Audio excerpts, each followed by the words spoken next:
right, screw it. There's too much to talk about. We ain't got time to waste. Welcome to Blunt Politics. I'm Boston Brian. I appreciate you joining me. Well, guys, we're in a different time, a different moment in history right now. The president of the United States has obviously got Russia's best interest at heart, as opposed to Europe or any of our allies. So there's a lot to discuss. There's a lot to talk about: tariffs, Ukraine, Russia, the address that Trump gave, the response to it. What more could have been done, what you liked, what you didn't like. It's a pleasure to be joined tonight by Brett MEISELAS from the MeidasTouch's Network. Yes, the #1 podcast in the country, in case you didn't know.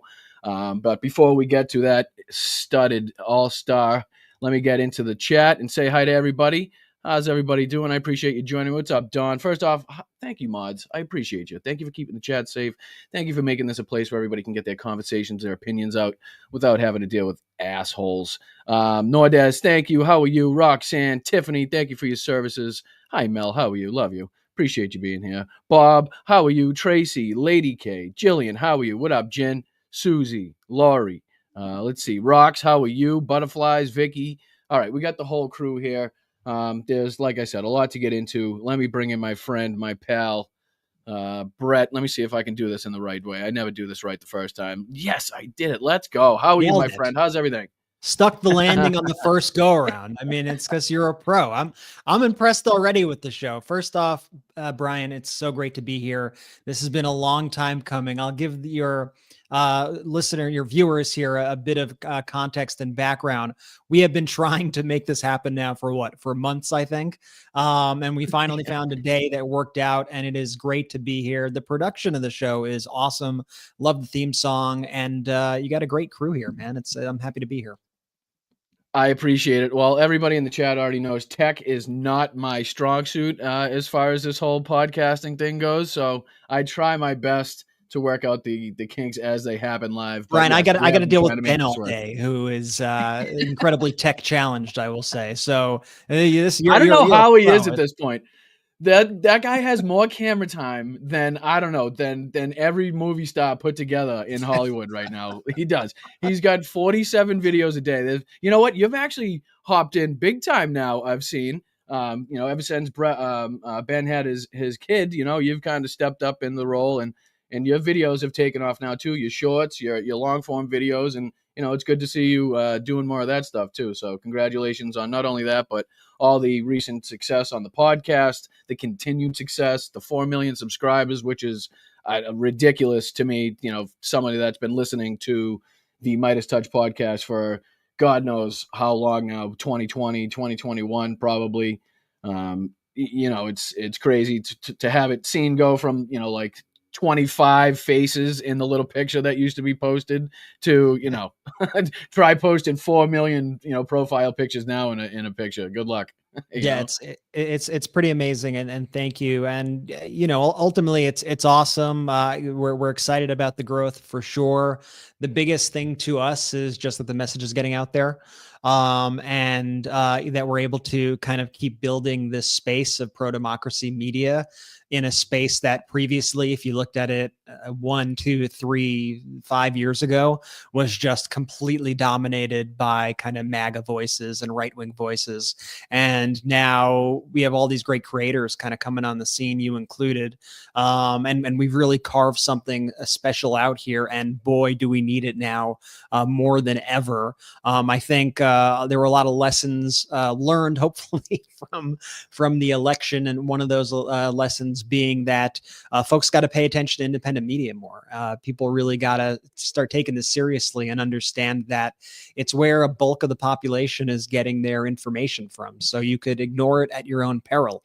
I think at this point, people are realizing that you can't ignore it anymore. You gotta embrace independent media. You gotta uplift creators. You gotta be where the people are. And so we've definitely seen a great deal of energy and enthusiasm from people, and also from, politicians and other figures who are realizing, oh, wait, I could go on MSNBC and have X amount of people watch something, or I could go on Meidas, I could go on with Boston Brian, and I could be speaking directly to the people who want to hear from me, reach a wider audience. So there's definitely a new energy, and now we just got to, use it for good and continue to grow this thing. Well, it's kind of twofold as well. It's not only we're seeing people flock away from mainstream media to try to find other sources, ways to get their information, ways to get their news, but it's also, like you said, the politicians and the people in power that have to recognize that it is independent media. It's YouTube. It's people on Twitch that have, 8, 10, 20, 30, 40,000 live viewers watching concurrently, where, you can really get your message out to the people that, we love to say historically the younger people aren't as apt to vote, and that shows in the numbers. But maybe there's a reason for that, and maybe we could change that. Maybe there's something there to that. Maybe that's a gold mine to be tapped into, instead of put aside and said we're not going to spend our money there because it's not bringing, Yeah. it hasn't so far brought the necessary returns basically to warrant that. But you also brought up a good point. I guess my first question was, do you have something that not only yourself, but maybe MeidasTouch as a network, you think didn't help, or not didn't help, but that you would have corrected as far as the lead up to the election? I guess I've been asking a lot of people that I've brought on that question, if there's anything they've kind of pinpointed that they could have changed in the run up to the election that may have, helped. Yeah, I don't think there's anything that we could have done that would have swayed the election in another direction. Not to rhyme. I realized I was just rhyming as I was speaking. But I think our philosophy at Meidas with everything we do is every single day leave it all on the field. And I don't think a day goes by where we reach the end of our workday, which is often very late, early morning, technically, I guess, if you want to call it that, a lot of days, where we don't say, okay, we put it all on the field. We did everything we could. And that's all you could do, right? I mean, I think a lot of anxiety, I think a lot of stress in people's life, not to get too philosophical here, but comes from trying to control things that you can't control. And so we try to control the things that we can control. We try to put it all on the field, and at the end of the day, hope that things work out, and they don't always, but that doesn't mean that you got to continue on. You got to fight on. All right. Well, getting past that, moving into more current subjects. Not that there's any lack of topics for us to dig into at the moment. I mean, things just seem to be a lot more like we anticipated it being dangerous and chaotic and crazy and insane. But I think this is kind of even topped what I thought was possible from not only Trump, but the rest of the people in the administration, and what the media is willing to put up with, really. So I guess what did you think of Trump's address to Congress? Really, what are your thoughts on that? A plus. No, I'm just kidding. It was a disaster. It was a bigger disaster than you could ever even imagine. I mean, it was a complete mess. It was full of lies. It was long and boring. Just one deranged comment after the next deranged comment. Like it goes back to that Steve Bannon strategy that he said back in the day was the Trump strategy, which is flood the zone with shit. Am I allowed to say that? It's Boston Brian show. I could say what I write. Yes. Yes. That's the least of them. And so that's Trump's strategy now, just in general. And I feel like he feels like he has no guardrails because he's had the Supreme Court in his pocket, although thankfully there was a ruling against him on USAID earlier today. But for the big issues in terms of immunity and what, he's got the Supreme Court in his pocket. He doesn't have to worry about another election. He's got all the Republicans who at one point may have even been fighting him from within. All of them are gone. They're all MAGA now. The Democrats are in the minority. They control all the branches. So he could just be free to do whatever he wants. The trick now, or not the trick, but the problem that he is going to have is that resentment is already building across the country, that he's not focused on the things that people actually care about. And so he's spending all this time hyping up these kind of symbolic moves, which are just like stupid. Like, who asked for the Gulf of Mexico to be called the Gulf of America? Like who, when you're talking to voters, when you're talking to people, is there anybody who's like, what my number one topic is right now? The real thing that's affecting my life right now at this moment? Gulf of Mexico. F that. I'm not doing that. No one says that ever. People are pissed off. Prices are high, inflation. They're worried about their kids, their families. They're not worried about this crap, but he keeps doing one dumb symbolic thing after the next, and then he beats his chest and wraps himself in the flag, and he hopes that everybody's going to just celebrate him. But at a certain point, I've been talking about this a lot on the Midas Touch podcast. There's a reality gap, and the reality gap will always catch up with Trump. I said this during the first administration. The reality gap took a while to catch up with him because he didn't try all these extreme measures early on. He kind of wrote out Obama's economy, which he likes to take credit for now, until he couldn't anymore, until he crashed it with actually implementing his tariffs and stuff, which came a couple of years in to his administration, which started a manufacturing recession, which then led into COVID, which he could not escape reality, despite him saying that this was never going to come to America's shores, or the 15 cases were going to come down to zero, and all the various lies that he put forward. He's going to have that same issue with reality now, because people are going to be expecting that he's going to solve these issues. Remember, he came in saying prices are going to be lower on day one. Like he didn't exactly give himself a buffer here. He said the Ukraine war was going to be over on day one. He was going to end. And we're seeing now him confront the reality of these situations. He's not making anything cheaper. In fact, his policies are directly contributing to making things cost more. His plan for Ukraine, which is what we were all shouting from the top of our lungs for so long, which is his plan for Ukraine to make peace, quote unquote, is to give Ukraine to Russia. We're now seeing exactly what that looks like. It's exactly what we feared. And I don't think people like it. And I think that's why, even though Trump's approval rating right now is way higher than I think anybody in this chat thinks it should be, it's the lowest of any president in history at this time during their presidency. And I think that means something. It took President Biden, if you remember, his first few months, and he was at like 65% approval. He was high up there. I remember all the comparisons folks were making. President Biden, the next FDR, he was getting legislation through. Everything was awesome, basically until like 2 years in or so, until Afghanistan. And then the kind of the way the coverage was just kind of turned against him, and he never quite recovered with his approval rating. But Donald Trump is already getting into that territory like a month and a half into his presidency, which certainly doesn't bode well. And I think you don't want, no matter how powerful you think you are, no matter how much control you have of the government, you don't want a bunch of people in the country, a majority of the people, hating you and pissed off at you. And that's why I love seeing all these town halls in these red districts of folks, rising up and making their voices heard. I like this idea of kind of making these representatives fearful, making them scared of the people for once, with people peacefully protesting and being loud in these rooms and making their voices heard that this crap isn't okay. No one asked for this stuff. Even the Trump people, by the way, the whole Elon Musk, this isn't what they advertised during the campaign at all. It's just a complete mess. Well, to the point where they're now saying it was, George Soros funded activists being sent to these town halls, and to cancel the town halls because of how, bad these representatives are looking when, they got people in a red district, people obviously, not to be stereotypical, but clearly not Democrats, not your typical Democrats, sitting there shouting at them saying, hey, what the hell is going on with the veterans getting fired? What the hell is going on with, Medicare and Medicaid? See the guy, I rely on the congressperson was. There was a person in the crowd.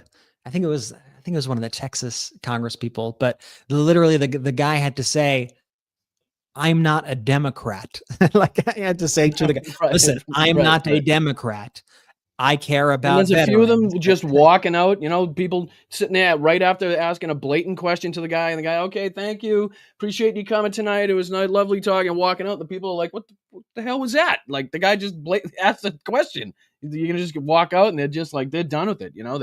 They'll say anything. And one of the representatives, I forget what her name was actually questioned on CNN about her comments, saying that it was, George Soros funded activist, and can she pinpoint an exact location or an example or a date or a time or a place in which she can prove that she has something behind those comments. And not only did she not answer the question, but again on CNN, there's no pushback. There's no, hey, excuse me, that's not, I know you'd love to spout out these talking points that you have ready to fire, but that's not the question I asked you. I asked you this question, and you don't see that from reporters anymore.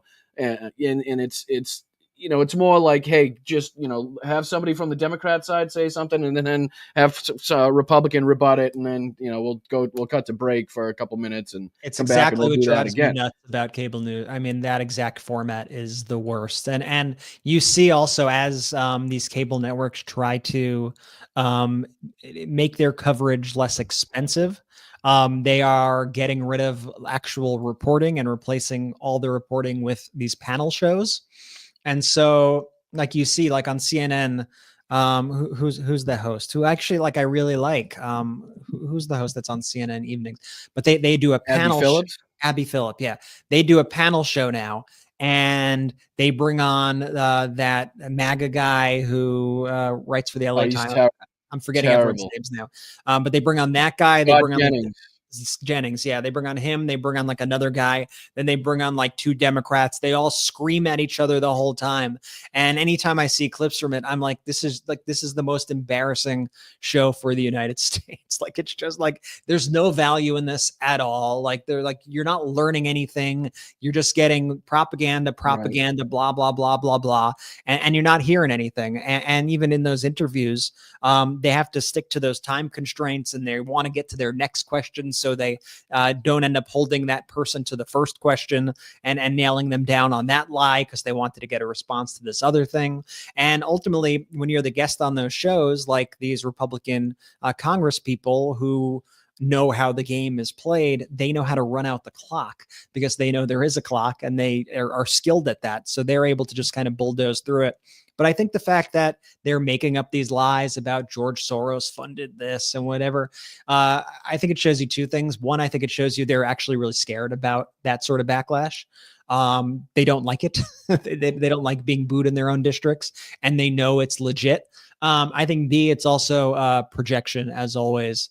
With I was going to say, do they really want to bring up a conversation about billionaire funded this and that, and who's doing what inside the government as a billionaire, and how close to power somebody is as an unelected, oligarchical billionaire? I mean, do they really want to open up that can of worms? It surprises me how stupid they are that they leave themselves. I saw AOC respond to the effect of like, I get why they're saying it, because I know that they do that too.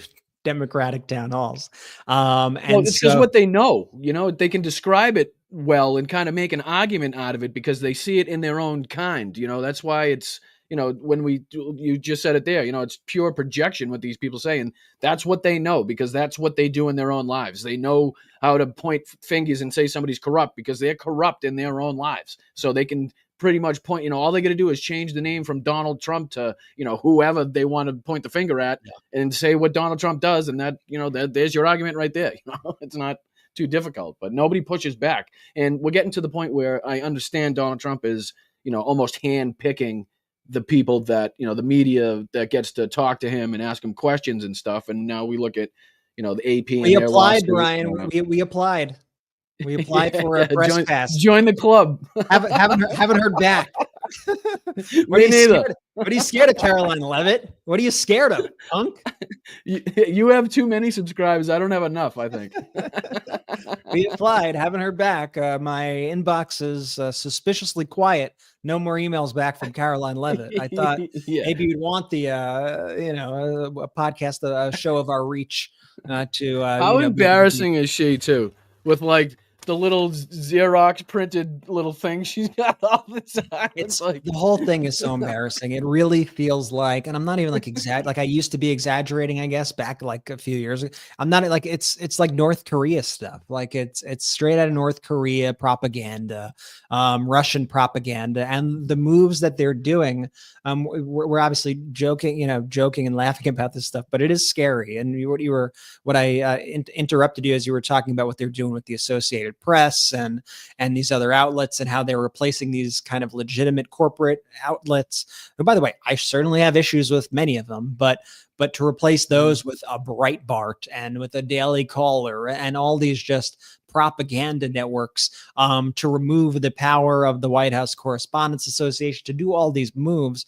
It's similar to the takeover that happened of the press under Putin in Russia. And I think we need to acknowledge that Donald Trump is following a blueprint of dictators of the past and how they took control of countries and how they took control of the media. And so I think that's how we see it playing out. I mean, when you have a guy like President Zelensky in a room with the president, and you have Marjorie Taylor Greene's boyfriend asking questions, regardless of what the question even is, that's weird and effed up. And then when the question is about him wearing a suit and all that, it's like, shut up, man. Like, especially when he looked like he went about 47 rounds with Mike Tyson, came home and then got beat up by Marjorie Taylor Greene. His eyes were so puffy.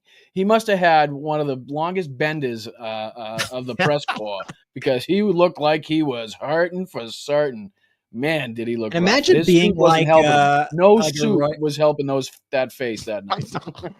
Imagine being like a serious journalist, though, like in that room, and you look to your left and you have Brian frickin' Glenn next to you, and like as your equal. Yeah. If you can't hold down a job at RSBN, there's problems. It's so freaking embarrassing. But going back to his address, right? We did see in the beginning the protest, what you will call it, from Al Green standing up and yelling that, Donald Trump does not have a mandate, to take people's health care away. In my opinion, I would have liked to have seen every single Democrat do that. I would have liked to see them either be shoulder to shoulder or one by one do the same exact thing and make the sergeant at arms escort every single Democrat right out of that place. I would have had Republicans there till 3 a.m. That's what I would have liked to see. There are Democrats that I think have stepped up in this moment, and then there are Democrats that I think have disappointed me in this moment, that I don't think are meeting the moment. But what did you think of not only Al Green's protest, but also the Democrats' rebuttal to the address? Yeah, it's a difficult situation because you're playing to multiple audiences, right? You want to make a statement, you want to show people that you are fighting for them, and you also don't want to appear crazier than Trump, I guess, in a way, and you don't want to in some respects, you want Trump to just be like the batshit crazy one that everyone's like, that was fucking weird. It's gotten him this far. Yeah, at some point, fire with fire, Brett. You know what I mean? And I think we're at the point. That's why I don't want to sound like a radical, though. No. But that's why I like what Al Green did. My problem with it was what you were saying, that it was disjointed and that he was the only one who did anything like that. And I think one of the issues that the Democrats have right now is they really don't have a leader. And even during the off years for the Republican Party, when President Biden was in charge, Trump still occupied a whole lot of oxygen, right? Trump still occupied the media. He was the de facto leader of the party, regardless. And the Republicans kind of still unified around him. What the Democrats' issue is right now is I don't think they know who to listen to. Is Hakeem Jeffries the leader of the Democrats? Is Chuck Schumer like the leader of the Democrats? Is it Kamala Harris? Is it Barack Obama? Like who's our unifying force? And you need you do need a unifying force to set the tone. And maybe, that will come eventually. Might take a presidential primary down the road to come or something, but they just don't have that right now. So everything feels kind of disjointed. So I have so much respect for what Al Green did. I wish it was a coordinated, broader effort that showed solidarity. And then the coordinated efforts that they did do didn't quite land for me, not to be, overly critical. Signs, the signs were something, lame, right? But it was like, they were small and you couldn't really tell what the hell they were saying. Trump sure as hell couldn't friggin' read him. He's 107. But I don't know. I think you got to read the room as a politician right now, especially as a Democrat. I think you need to read the fucking room, because people are ready. They want people that are going to fight. They want somebody with a backbone, with a fucking spine, somebody that is going to continuously be out there either rhetorically fighting or with legislation fighting or with lawsuits fighting. I just think if you read by the protest that we saw after the meeting between Zelensky and Trump in the White House, we saw a lot of protests after that. We've seen mass congregations all throughout the country. We've seen marches on capitals. I think people are ready, and like you were saying earlier, I think even some of the Republicans are ready already. And whether or not it's the Epstein files they're pissed about, whether or not it's their fucking bacon, whether or not it's the eggs, like whatever it is that we can utilize their anger towards their own side, I think we need to do that. And I think if they respect somebody that's, going to put up a fight, Democrats seem to want to respect and are looking for somebody that's going to put up a fucking fight. I know we've seen, Jasmine Crockett, we've seen Maxwell Frost, we've seen Eric Swalwell, we've seen J.B. Pritzker. I know I'm missing a couple. There's a few other ones that have stepped up and at least rhetorically been out there. Like, listen, I've been, even when Biden was running, I was asking him to come out and at least call Donald Trump, come out and curse, come out and say a fuck, say a shit, say how you really feel. I'm telling you, I'm serious. Like, I think it would have brought a lot of respect to him, and not only that, but it would have at least knocked a little points off of that, like the people that worried about his health and his age. If he's out there talking, like we know Joe Biden talks in the background, we've seen the reports, then I think it would have got him a little something. I think now that Jasmine Crockett is out there saying, fuck off, and this, and we saw Eric Swalwell go to the fucking supermarket, and like people, they're now speaking how we speak, like what I mean, how normal people at the bar or at your fucking families get together are speaking, instead of politicians speak that's been fucking revised 7 times by 7 advisors. Just speak from the heart, and I think that's really going to draw people in. But I think we need to continue to call it as we see it. And I think last night was a great opportunity for every fucking Democrat to get up in unison and walk the fuck out. I don't think people would have found that to be too radical. I don't think they would have found that to be crazy. They would have been like, holy shit, all right, finally, the fucking Democrats in unison have a fucking fight together, have found a backbone. Nancy Pelosi somehow fucking hobbled her ass all the way to the Capitol to what? Sing praise to some guy that's been calling her a fucking nut job for 10 years and mocked her when her fucking husband was beat over the head with a fucking hammer. That's who she went to go fucking sing. And Hakeem Jeffries, I'm telling you, if Hakeem Jeffries is our leader, we're in fucking trouble. I'm sorry. I'm not here to get you in trouble, but it's the guy that's going to say it's their government. What fucking leverage do we have? All this other bullshit, going to see fucking billionaire donors and pissing them off somehow.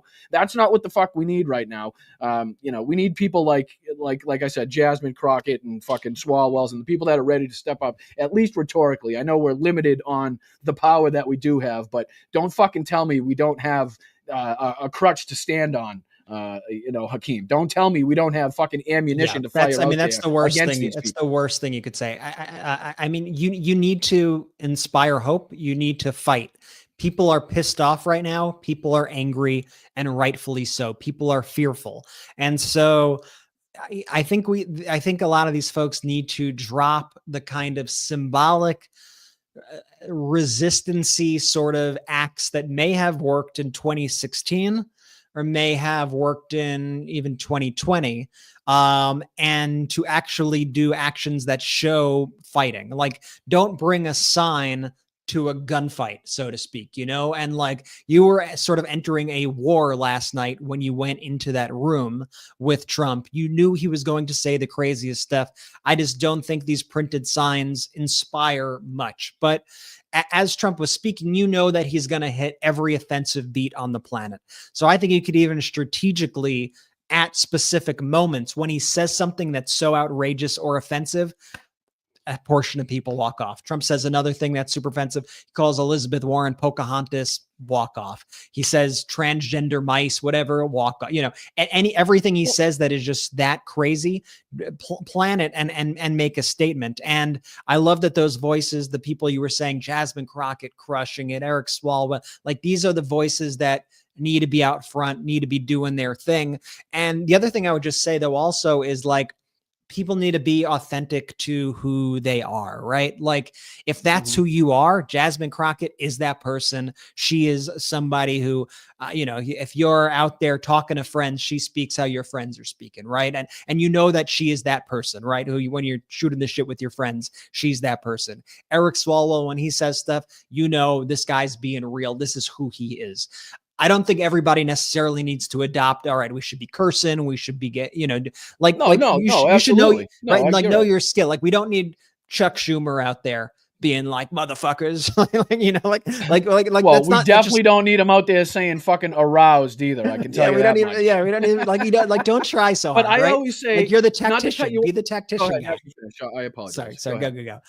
Just play to your strengths. Like you need to acknowledge your strengths and play to your strengths. If you're the tactician guy, be the tactician guy. Let somebody else get out front and be the talk shit guy. Not everybody has to have the same role, but I think it's important that the people who are going out there to speak on behalf of the mission of the party, whatever it is, should feel like an authentic voice, pushing that forward, who actually sounds like the way people speak, rather than,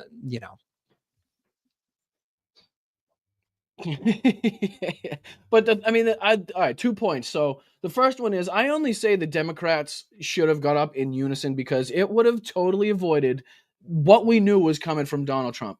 These incredibly pulling at people's heartstrings with the little boy with cancer, right? So he knew Democrats weren't going to stand up. Like we knew there was going to be some sort of sign that Democrats were going to show him. That he knew that the Republicans knew it, and they played on that, right? So they did everything possible to put out the stories and this and that to make it so that Fox News, Newsmax, OAN, RSBN are doing exactly what they're doing now. If you go online or you go on YouTube or whatever, all of them is the despicable Democrats and how disrespectful the Democrats were. It would have totally taken that whole narrative out of the media. It would have not allowed them to. I mean, they would have had stuff to talk about. Don't get me wrong, but it wouldn't have been, hey, they didn't stand for the little boy with cancer. That's never a good look. I don't care. I don't care who you are or what the situation is. It's just not a good look. You know what I mean? So it's tough because, and now I forget my second point, but that doesn't matter. That happens often on this show. But how, again, going back to the Zelensky meeting, how disastrous do you think that was?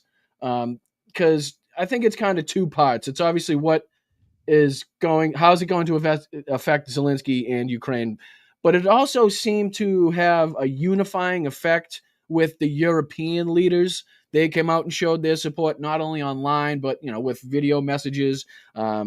We've seen Trudeau, we've seen leaders in Germany and multiple other countries come out and kind of say, hey, listen, obviously the U.S. is going in a different direction. Clearly we need to buckle down, and it almost sounds like they're preparing their countries for a fight. You know what I mean? So I don't know if you saw Emmanuel Macron, the president of France, earlier today. He delivered an address to France basically saying that we need to prepare for war with Russia, which is a really scary thing it's a scary thing to hear from a world leader when you have somebody like Macron basically saying this could come to where we are. And Europe has to really, we have the benefit of an ocean between us and Europe. Europe obviously doesn't have that benefit when it comes to Russia, and they understand and they had to deal with this firsthand, that if there is an incident, if there is a leader, an autocrat, a dictator who wants to expand his territory, that it is a direct threat to every country in the region. And so I guess one of the silver linings of Trump's chaos is that he is pulling Europe together. He is uniting Canada. Trump kind of saved the Liberal Party in Canada, which is like the weirdest thing on the planet. But the Liberal Party, remember, Trudeau was, he stepped down and they were going to hold these elections. Their approval rating was in the toilet. Now the Liberals are like far ahead because they were actually the only ones who were defending Canada's sovereignty at first. Now the rest of the country is like, oh shit, we were backing Donald Trump the whole time. And this guy literally keeps saying he wants to make us the 51st state. And maybe we should have actually protected Canada, rather than try to impress this guy. So they learned the hard way. But I think Europe is scared. I think it's a sad moment for the United States for us to abdicate our kind of role as a leader in the free world, for these European countries to say, we can't trust the United States of America anymore. For Friedrich Merz, the incoming chancellor of Germany, to say times are different right now. We can't trust the Americans anymore. It's sad. I mean, it's sad as an American that we are really, honestly, like aligned with the axis of evil right now, and we're out there voting along with Russia and North Korea. And perhaps the most dangerous moment also was today, something that probably didn't even get as much attention, of us cutting the funding off to Ukraine, but us cutting off the intelligence sharing to Ukraine, probably even more devastating, because we were sharing with them information we would get about Russian attacks on civilian targets, on military targets, and we just cut them dry now. So ultimately, if Putin took immediate advantage. I mean, throughout the night, it gets confusing with time zones, but throughout the night that was just occurring in Ukraine, Russia was attacking, bombing, sending missiles all over Ukraine, because they knew that Ukraine wasn't going to have access to the same levels of intelligence. So like, that's basically the United States taking Russia's side and aiding Russia. So, it's great that Europe is being united, but there is a real danger here to what we are doing. And we're emboldening Putin, we're emboldening Russia, and we are proving that we cannot be trusted as allies anymore. And remember, this goes back a while to when we made a security deal with Ukraine to disarm their nuclear weapons, saying that we would always be there to protect them. Why would any country ever in the future, why would North Korea, for example, why would they ever trust the deal that says, let's do denuclearization and let's get rid of your nuclear weapons, but we will assure that you will have security going forward, that your borders will be protected? That would be a deal that the United States might make with the North Korea. Why would they ever trust our guarantees ever? Our word means shit. If you get a Donald Trump in charge and that just all goes out the window, it's just everything that has connected the free world kind of since World War II is now just in shambles. And I've always thought that Trump wanted to get us out of NATO. I think the irony is that we're almost getting sidelined out of NATO by Europe because of Trump's actions. And it's just it's a really, really, really sad moment, I think, for us and for the world. Well, you saw, I don't know if you did see, but Lauren Boebert was on with, I forget who now, but she said exactly that. She was hoping to get rid of NATO, the ATF, a bunch of different agencies. So it's clearly what they want. And if I could this is, Ron Filipkowski posted this. What's he, the senior editor at MeidasTouch's? Yeah. Editor-in-chief. And this was January 29th, 2023. Junior reveals that his dad's plans to end the war is to force Ukraine to the negotiating table with Russia by cutting off all U.S. aid. You know what I mean? So it's not like, we told people this. We showed them the information. It's not like they had to listen to us. Yeah. Like, we showed it to them from these people's mouths. Like, this is what their plan was. This is what they plan to do. And now to see it, and you don't know how many people, Brian, who people have told us about, or people we talked to after the election, or people on our staff who have friends who voted for Trump or whatever. For whatever reason, their entire outlook was like, yeah, but he's never going to do that. He's going to be good for the economy. He's not going to pull out. He's not going to shut off aid to Ukraine. He's not. And at a certain point, it's like, well, then why did you vote for him if he's not going to do any of the things that he was promising to do? Like, he said all this stuff on the campaign trail, and I was always of the impression, like, yeah, he means it. Like, he's gonna try to do all of it. Like, why wouldn't he try to do all of it? He's gonna have nothing to lose. Well, it's Project 2025 to a T. I mean, if you look at, you take all these executive orders that he's signing and you throw them in a book form, and it's just Project 2025 rewritten.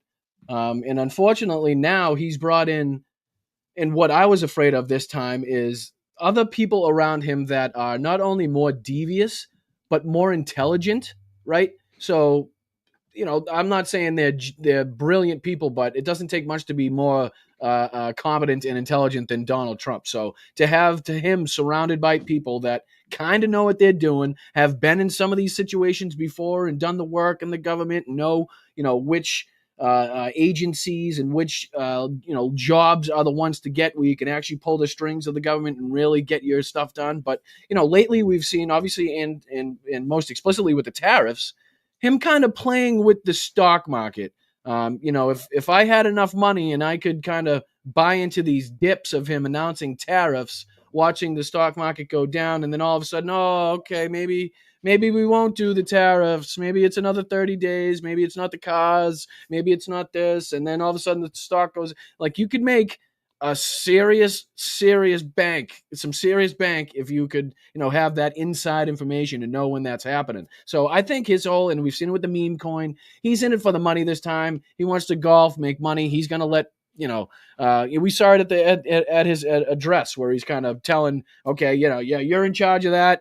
Good luck with that. Tell me how you do. And, you're in charge of that. You better get that done. And I'll be on the golf course and let me know how it goes, type thing. It definitely feels like it's this cycle more than last feels like let's get rich, filthy rich as quickly as possible and let the chips fall as they may. We'll let Elon run stuff. We'll let Elon do his thing. We'll let all the Project 2025 people come in and do what they want to do, as long as I can get a whole bunch of money.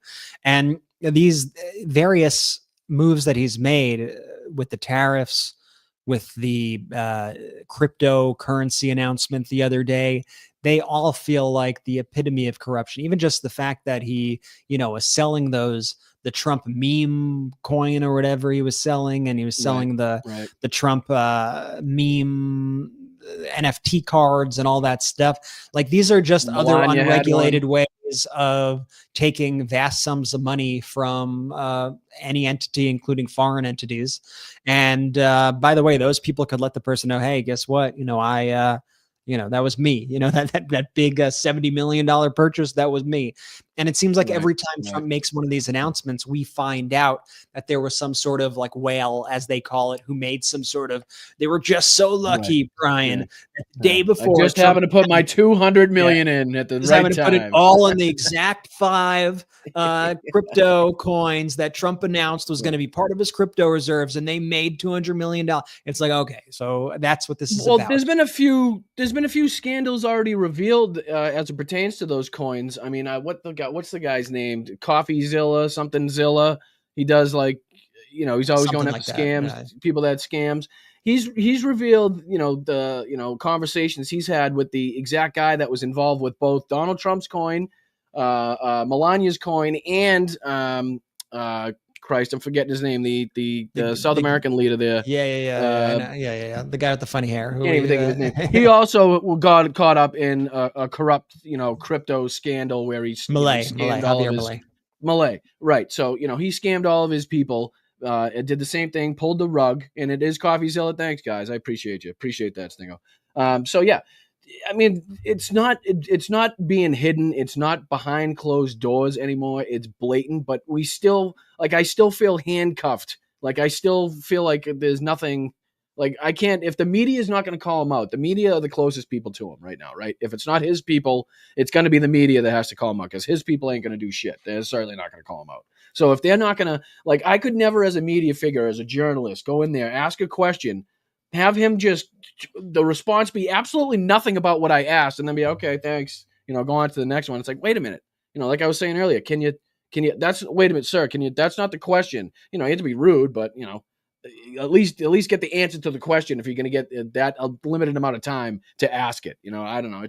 It's crazy to me that the media still doesn't understand their role. They're all afraid of not only access now, but they're afraid of him, vengeance. Like, they see what also, and it's one of the reasons why he files all these ridiculous lawsuits against ABC and CBS and you name it, because he knows he could exert control over them. So it's like they're all like extortion schemes where he's like, okay, you're not gonna settle with me and give me $15 million, then I'll have my guy from the FCC look into your license. I'll have my guy from the FCC. Oh, you got a merger. You got a merger coming up. That's interesting. You got a big merger and the government needs to approve the merger. All right. Well, we'll take a look at that. But you handle the lawsuit as you wish. And so he's extorting these companies into these settlements, and the companies are folding because they're worried about their bottom line. And in many cases, I'm watching this Paramount CBS thing with very intently to see what they do with this, and they've been thus far.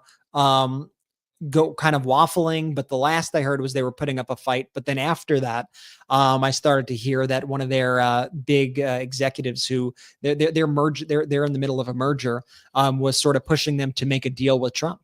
Was pushing them to do some sort of settlement. So like that, like all that is just like ushering in the end of the free press if you settle with this. But the fact is, when you look beneath the hood of these companies, like one of the top shareholders, I think, of like Paramount is Redstone, Sharon Redstone. She is already a billionaire, but she stands to make billions of dollars more if this merger goes through. And so she is probably thinking, okay, I could settle for a few $1,000,000. This merger goes through, I make a few $1 billion, and it all works out for me. And so you have people like that who are pushing for these settlements out of selfish reasons, but they're screwing over the entire country and the First Amendment and everything in the process.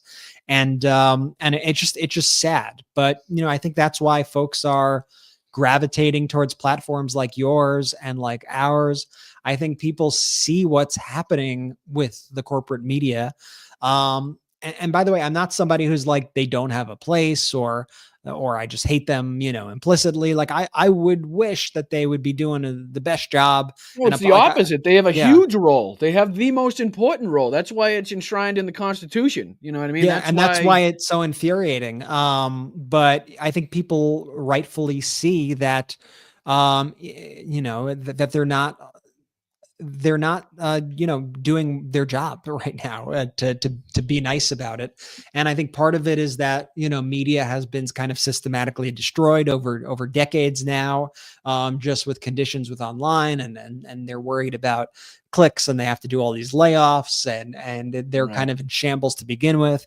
There are far fewer local papers and local stations that exist these days. The ones that do exist aren't actually local. They're owned by like Sinclair, and they pretend that they're local, but they're actually messages from these far right conglomerates.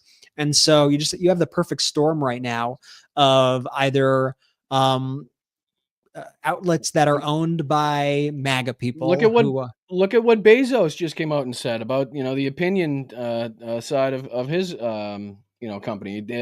How they're not going to have, it doesn't need to be a well-rounded section. You don't have to have articles from both sides. It doesn't really matter at this point, which led to, I believe, their editor-in-chief or the lead editor over there quitting. So I mean, it's all around it's blatant corruption, though. Like, that's the problem. Like, it's so blatant, and they're kind of galloping us because there's so much of it, and there's only so much you can defend. There's only so much you can call out. There's only so much you can talk about at one time. And if they're blasting Gulf of America, Greenland, Canada is going to be 51st state. I mean, everything, the executive orders, this, that, the other thing, the planes crashing. Everybody's like, what the hell is going on here? You know what I mean? And it's like not only that, but you got Elon's literally erasing companies and firing people from the federal agencies that have investigations into his companies. I mean, Tesla, had 75% of the investigations or something. The OSHA violations or investigations with something ridiculous. I mean, that's a crazy number. Somebody that's been in blue collar work, construction, masonry, now plumbing my whole life. Like, you really, I mean, I know it's different when you have a huge company, but to have that much of the OSHA violations in one company is crazy. And you can go down the line to the what's Elizabeth Warren's thing there, the protection CFPB, from Consumer Financial Protection Bureau. I mean, that's huge. And then you got the billionaires going on Joe Rogan pretending they don't know what it stands for, even though they have fucking open investigations against them. Like, of course they know what it stands for. Rogan's just become like an oligarch launderer. Like, if you need your reputation laundered via Everyman Pod, you go on that show. It's sad. My point is, it almost feels like we're going back to the Gilded Age, though. Like the wealth is being accrued screwed by a smaller and smaller group. And it seems like Donald Trump is almost intentionally sinking the economy so that these people can make the billions and billions of dollars off of the dips and highs and this and that.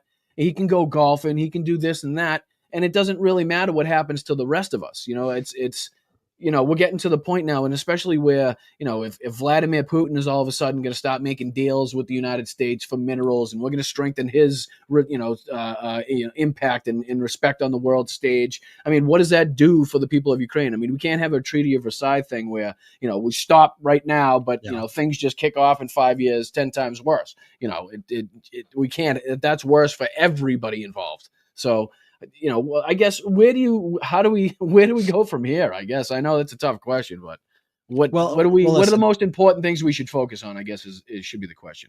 This was a project by these billionaires, oligarchs, whatever you want to call them. I would say decades and decades and decades in the making. This is what they always wanted. And so when we see Bezos doing what he's doing now, when we see Zuckerberg's weirdo look change and bro thing and his oh, actually the Biden administration pressured me and that's why I cared about COVID 3 years ago. I shoot bows and arrows, dude. Like when you see all this bullshit, like a lot of it is this is who these people always were. Like, like they always had to keep it sort of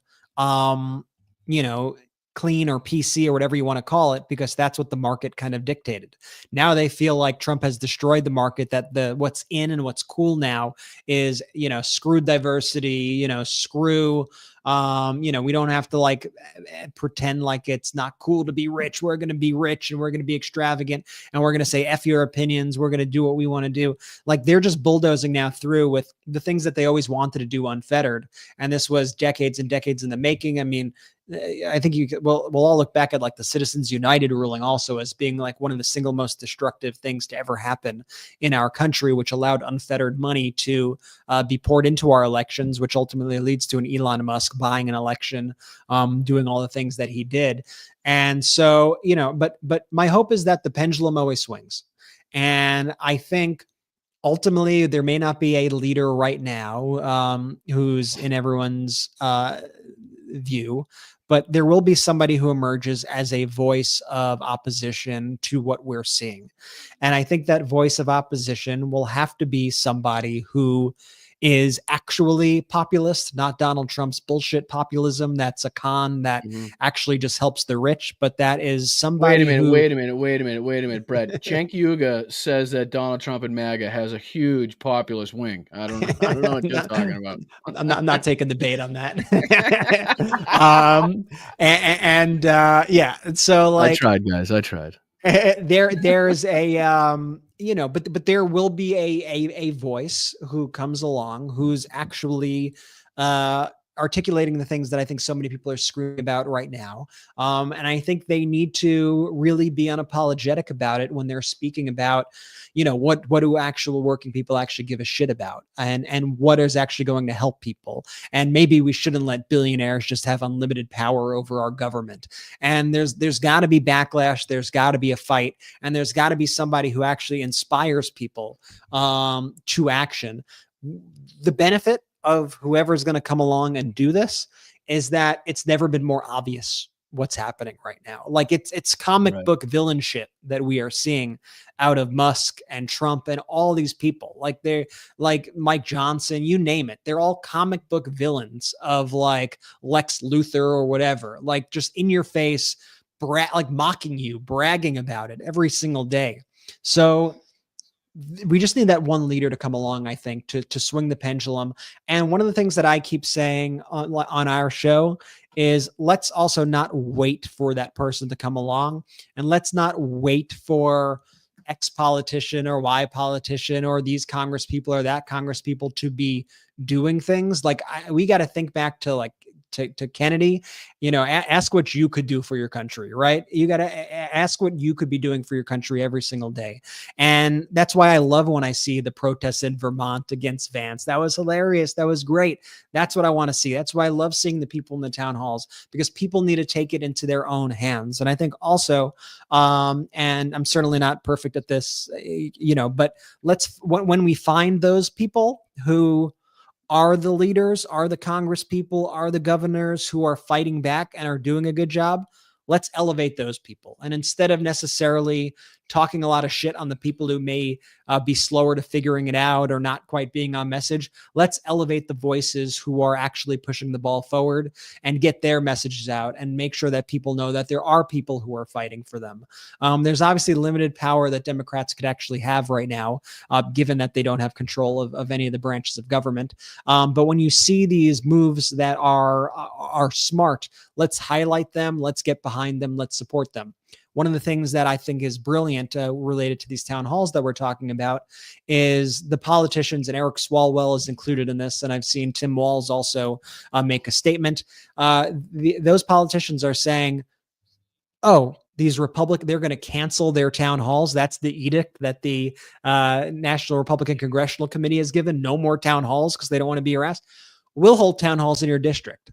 And Tim Walz is like, I'm game. Eric Swalwell said, I'm game. I want to see that. I want to see Eric Swalwell in a red district talking to those voters about protecting their Social Security, protecting their Medicare, and get in the back of veterans. I actually think that would be powerful, impactful. Look at the response Bernie had. Where was he? Nebraska or yeah, I think it was Nebraska, Omaha. And that was like that. Those images to me are the most inspiring to me. And the fact is, like, I think a lot of people are just kind of brainwashed into not liking Democrats as a brand, but they actually like the Democratic policies. Like I think if you wrote down on a ballot, this person represents X, Y, and Z, this person represents X, Y, Z, I think 70 to 80% of people are going to pick the Democratic ticket every time. You've seen those polls where it's like, depending on how the question's worded, like the difference in like the outcome of the poll is so vast.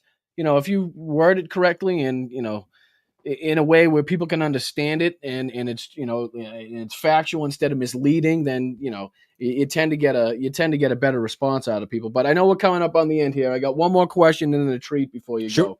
So a lot of people have been asking me, and I know you guys are hugely busy and probably stretched way too thin at the moment, but people are dying to know, when are the Meidas attack ads? When are those brilliant attack videos that drew so many of us to the MeidasTouch network gonna return? I mean, I know it's probably tough for you to find time, but like I said, I think those have a huge impact. I think those, not only can they spread throughout social media, which obviously we've seen how impactful social media can be now when things spread, but, I think it was really enjoyable for the people to see, you guys shit on a Republican politician for 2 minutes straight in an ad with some nice music behind it. So I appreciate can we see those in the future? For sure. Yeah, I appreciate that. And thanks for the nice words. And yeah, for sure. I think, I think the environment has shifted a little bit with even the way just social media has changed in the past few years.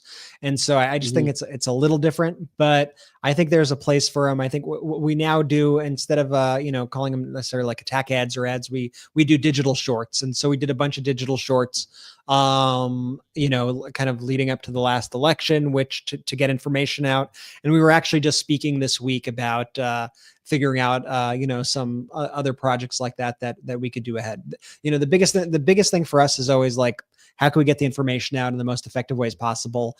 Our priority right now is, as a media network, and is to report and to make sure that everybody's getting the information that they might not be getting from corporate media and other sources, and to deliver the information in a way that is unapologetic and deliver the information in a way that meets the moment and is actually describing the shit show that we have. And so that's our priority. We've been, I think you mentioned earlier, like doing a lot more content on every platform, where I'm doing the TikToks and the Instagrams, and we're making sure that we're posting on Blue Sky and everywhere. Like, just, we want to get the information out everywhere. We want to, if they're going to flood the zone with shit, we want to flood the zone with truth. And so there's definitely a place for those shorts, and we'll definitely be, definitely Can be bringing I them. can I make a suggestion? Absolutely. If I may, you guys have a fantastic set of creators over at the Midas Touch Network. You have everyone from, if you like the legal side of things, you have multiple people over there that you can to follow for the legal side of things. If you like the more aggressive and not to say authentic, but more everyday type, you got the people over there to do that. You got everybody in between. If I could make a suggestion, if you could kind of get your creators to work together more, you know what I mean? Like I think that would be a huge benefit to the channel as well, for Anthony to go on different podcasts and for everybody to do each other's I think that's a great podcasts idea. and to get the family going. I mean, I'm not trying to push my ideas or anything, but I know I'd love to be more involved if possible. I'd like to get my voice out there, and I know you guys have some. And Brian, fantastic you're people. you're always welcome. You're one of the fan favorite creators on the Midas Touch Network, and so please, that far.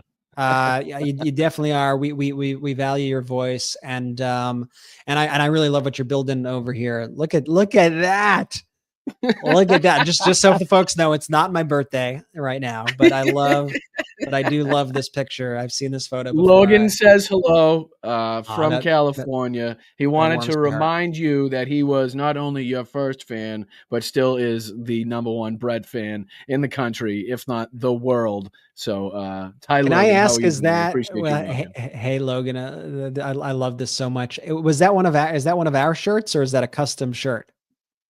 And you know what? Knowing Mel, it's probably a custom. It's probably straight from the cricket, but I'm not 100% certain. It's really dope. 100% certain. But, I know he's watching, and he was excited that you were going to be on. He wanted to give you a shout out, and Mel wanted me to post this, which I think is fantastic. Shout out Logan. Appreciate you, buddy. Well, this has been awesome, Brian. Well, why don't you tell everybody where they can find Midas Touch just before you hop off? Give her your socials and stuff, and let everybody know where they can find the fam. Yeah, so you can basically find us at Midas Touch everywhere. It's spelled MEIDASTOUCH. You could find us on all the various social media apps, you name it: Instagram, TikTok, Threads, Blue Sky, YouTube. Subscribe to us on YouTube, and add the Midas Touch podcast. Like, I can't tell you how powerful the audio medium is these days in getting out information, and it's often underlooked. So if you have an Apple podcast, app on your phone, or Spotify or whatever, add the Midas Touch podcast. We're sort of deconstructing how podcasts are, because they've become a thing where people are like, you have to sink in 4 hours to listen to a podcast. We're like, maybe not. Like, maybe you could actually get 10, 15-minute news updates throughout the day, and you don't have to dedicate 4 hours of your day to catching up on everything that's going on. So we do that. We do the brother show with me, Ben, and Jordy. That goes on the podcast as well. We do the live show twice a week. So just check us out. You'll find us. You can't escape us. Tell those knuckleheads I said what's up. I hope to see them soon. I hope everybody's well. And like I said, I hope one day we can all be on the same room together. That would be pretty cool. That would be awesome. I have this vision, Brian, of a big Midas party where we all get to hang out and have fun. Yeah. And we rent out. Well, I think you guys outgrew that already. I don't think there's a venue in the world that can hold 4 million of us. I don't know. Maybe you'll find one day. We'll have to go to fucking Dubai or something. I don't know. We'll crash a Taylor Swift concert. Congratulations. Yeah, congratulations on all your success. Again, tell Ben and Jordy I said hello, and everybody else in the Midas Touch family. Thank you so much for your time. I appreciate you coming and talking to, smaller creators and getting the word out there and making sure we amplify different voices. Right now is like I said, the most important time, I think, in my life to get out there and fight and to call your representatives, find out when there's protests, join the protest, make a sign, get out there, film it, put it on social media, because people are ready for an answer. They're ready for a solution. They're ready for a leader. So I thank you guys at Midas Touch for covering all this craziness the way you do. So have a good night. I really do appreciate it, buddy. You too, and I appreciate you, and keep up the awesome work. And shout out to all the Boston Brian channel viewers, and keep spreading the word about this channel. Hold on, important. You'll like this. You'll like this. It's a play on the cult of Donald Trump. Let's hear it. We call them the Bryantologists. Brian, I like the Bryantologist. That's good shit. But they also came up the lobsters for Boston. The lobsters. So we're here at the Church of Bryantology here. So the Church of Bryantology. Well, consider me a member of the congregation, and spread the good word, folks. Spread it far and wide. Buddy. I appreciate it. Have a good night. Thanks for your time, buddy. You too. Later, man. See ya. Later. All right. Brett MEISELAS, everybody. Thank you so much. Like I said, MeidasTouch, just to the moon. Over 4 million, which is, again, like I said, when I first started listening to the MeidasTouch network, was not even a number in in the universe that we were thinking about that we could reach. So thank you, Brett. Again, we've been talking on the show a lot about how important it is for the larger creators to, come on, sit down and spend some time with the smaller creators. So I really appreciate it. Not only that, double feature tonight if you want to continue to follow me, because I'm going to be on after this. I might have to dive out a little bit early. I'm going to be on with Matt, the letter hack, for a little panel show. I think that might be my first. I don't think I've ever been invited onto a panel show. So I know, thanks. Appreciate that. Thank you, guys. I mean, a lot of hard work and people over there. I don't know. Again, I'm still trying to figure out the magic of what the fuck Asen does and how he manages to get clips from 97 different channels that are all broadcasting at the same time. It's crazy. No swearing. Who said that? You're in the wrong place. I know it ain't a rule around here. But thank you, Meidas. I really do appreciate you guys. Any of the Meidas Mighty that came and listened, anybody that's listening after this is posted, I really do appreciate it. Again, I gotta get you guys more videos. I do miss you guys over there. All right, so yeah, like I said, I'll be taking off maybe a few minutes early so I can head over to join Matt, the letter hack, for his discussion over there. I should be a good time. I'm looking forward to that. Like I said, I gave the mods the link. There you go. Rocks, you're the best. You're the best, Rocks. Nobody's better than you. I'm going to join your foosball team one way or the other. I'll fucking play virtually. I don't care. What is the link? It's on screen, Edward. It's on screen.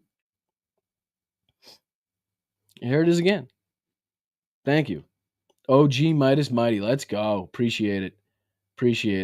I only bring out the no fucking when Brian is on the radio. Yeah, I do need to be reminded. It's unfortunate. I'm usually pretty good at it, but depending on how amplified, emotional, and heated I get. Last time I messed up the segment and somehow messed it up more by saying shit. But luckily, they said it didn't get on the it didn't get on the radio. All right, so there's a lot that I could cover. There's a lot that I put aside here. Again, this is what I was going to show you guys right here when Brett actually brought this up. And thank you, Peter. I don't know if Peter's still here, but Peter gave a nice, an incredible $50 donation right before the show started. So, Peter, if you're still here, thank you so much, dude. I really appreciate that, and everybody that's contributed. You can also become a channel member right below me for $1.99, or at the very least, if you do like to stream, make sure you give me a thumbs up, hit subscribe. We're trying to get to, I think, 12,000 would be great. Fantastic, slowly but surely. Slacks, what's up, Slacks? I wish you told him I came up with Bryantology. I like MeidasTouch. Sorry. I'm sorry. My apologies. I forgot to give you the cred. My apologies. I'll have to leave a comment. I'll leave a comment on this video when it posts, making sure everybody knows. All right, let me bring this up for you guys, and we'll get into at least a couple of videos here. Wow. Let's go, dude. Congratulations, kid. You're doing great. Thank you, buddy. Appreciate that. 10 months. You guys are fantastic. Appreciate that. You're awesome, Sauce. I haven't heard that in a while, Ricky. I appreciate it. A little bit of Logan love. That cute smile is the best. Oh, thank you so much, Jenny Faye. Awfully nice of you. I hope he's still watching. The cute little devil. Let's see here. All right. Baby, I gotta go feed the beast. All right. No problem. Appreciate you. Appreciate you doing what you can while you can. What up, big dog? All right, let's bring in this clip. I just wanted to, because like I said, Brett actually brought this up as I was literally trying to share it, which was pretty cool. But I didn't want to interrupt his flow. So let's see if we can, like I said, this was January 29th, 2023. All right. 2023. And we're not going to play it all, but just a couple seconds of it and you'll get the idea, right? Or didn't have Russia invade, unlike all the prior presidents and Joe Biden, their neighboring nations. Why don't we bring that back? Ukraine can overperform. I mean, I don't think they're winning. It seems like, the news will say, every time Russia makes a gain, it's not really a significant strategic victory. Every time Ukraine makes some sort of gain, it's very significant strategic. No one knows. Slow down, dude. Jesus. Somebody tell this guy to slip in a doobie every few hours. Might do him a little good. The only guy that's gonna get fucking arthritis in his hands from podcasting. He's gonna be an old man crippled because he can't move his hands because he did too many podcasts. Like he's fucking jacked out of his tits. Okay, they don't know. They're trying to make it seem, but this has been going on forever. Obviously, Russia has underperformed. Everyone thought this thing would be over in 2 weeks, but when they ask for F-16s, then what's next? Where does it end? Where does the blank check stop? So, like everything that Trump's been right about, you can see his tweet on Truth Social, like, first come the tanks. It's going to never end. Until we say enough is enough, no one's... There you go right there. Until we say enough is enough, meaning aid to Ukraine, they think this war would never end. Never end. That's the only way you can do it, is to back Zelensky into a corner, right? To force him to feel like he has absolutely no other out at the moment. Take away the aid and force him to fucking sit at the negotiation table with the guy that's broken over 25 agreements, stolen Ukrainian children, continues night after night, day after day to kill Ukrainians in missile attacks. Let's see here, right? Let's see here.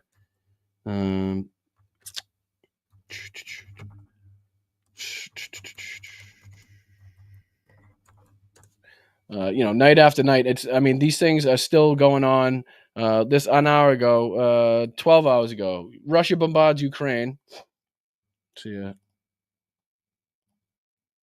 There you go. Russia bombards Ukraine. March 5th, 2025, 9:21 a.m. As Trump touts prospect of beautiful peace. Beautiful peace. Right there. Ukrainian authorities reported a major Russian missile and drone strike on targets across the country. I don't want to see those two old people. I don't know why they're there. Where are you going? What's happening? Everything's jumping.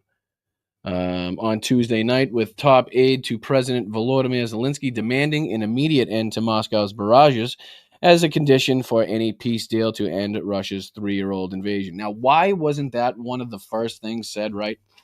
Donald Trump comes out there and loves to tout, the people dying on both sides, the Russian soldiers, the Ukrainian soldiers, the bullets, it's a flat land, the bullets go on forever. They just never stop until it's, stopped by flesh. Because that's how bullets work, right? Anyway, side note. But why is it not the first thing in terms of a negotiation to say, okay, stop firing your fucking missiles, stop firing your rockets and sending your drones into populated areas? Can we start there? How about that? Is that a fair starting point at least?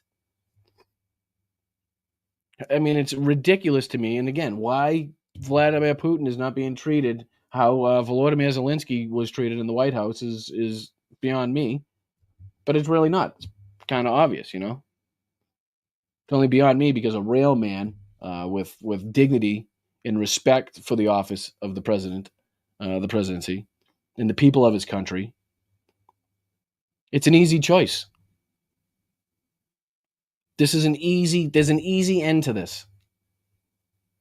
Russia can drop every fucking weapon they have and start walking east or northeast, wherever the fucking closest Russian border is, right? That done. I just solved it.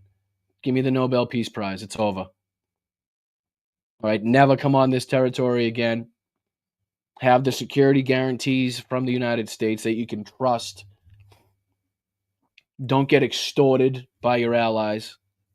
That type of thing. So Ukraine's Air Force and Russia said Russia launched 181 strike drones and 3 missiles into the country in the latest attack. The Air Force said 115 drones were shot down and 55 lost in location without causing damage. The barrage coincided with President Donald Trump's address to the joint session of Congress, in which he said the potential peace between the two nations would be beautiful. The strikes began before Trump entered Congress and continued into the morning, indicated by Ukrainian Air Force alerts. Russia must stop, this is a quote, Russia must stop the daily shelling of Ukraine immediately if it truly wants the war to end. I think it's pretty simple. And the irony of Donald Trump calling the peace beautiful as Vladimir Putin is sending missiles and drones into populated areas, or at least attempting to. So there's that. You know what I mean? Let's see here. Nope, I didn't want to do that. Yeah, no, I did. Let's see. Were there any other? Was this one?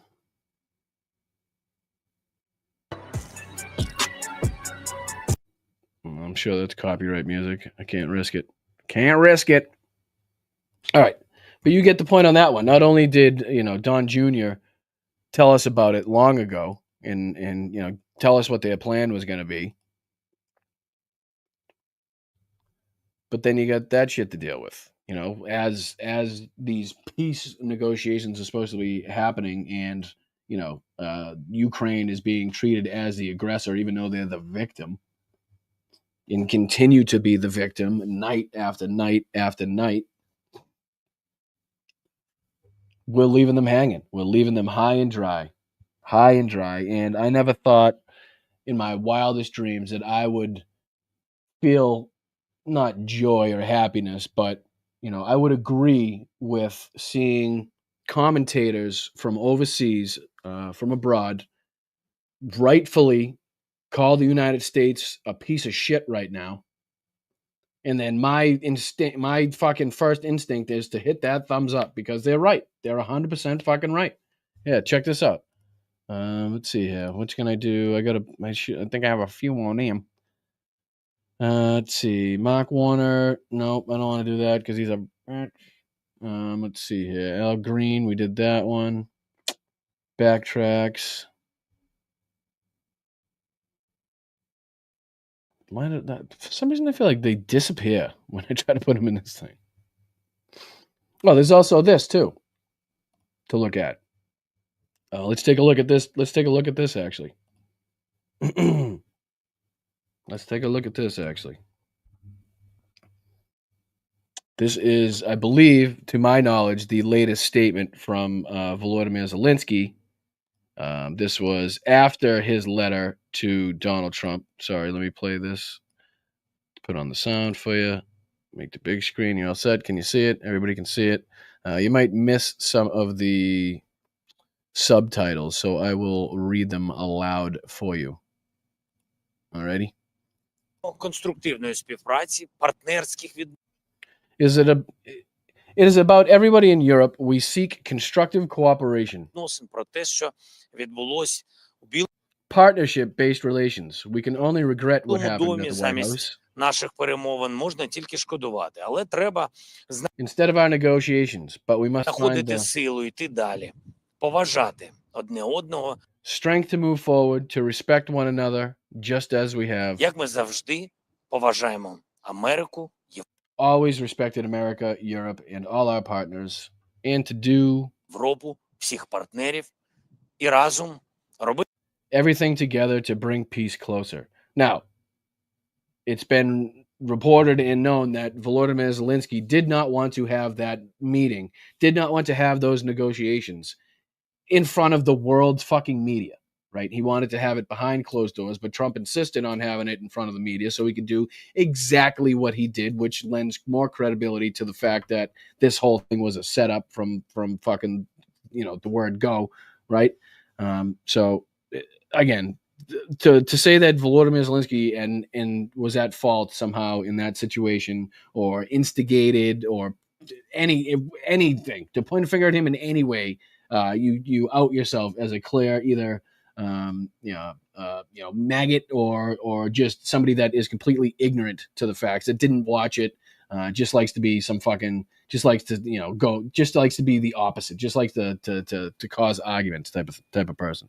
There's no other way. все, щоб наблизити мир. Сьогодні у багатьох одне питання. Today, many people have the same question. What will happen next? Що буде далі з допомогою від Америки? With U.S. assistance. I have instructed Ukraine's minister. Я доручив міністру оборони України, керівникам наших розвідок, Ukraine's Minister of Defense that heads our intelligence agency and our дипломатам зв'язатись зі своїми відповідниками diplomats to contact their counterparts in the United States в Сполучених Штатах Америки і отримати офіційну інформацію. and obtain official information. People should not have to guess. Люди не повинні.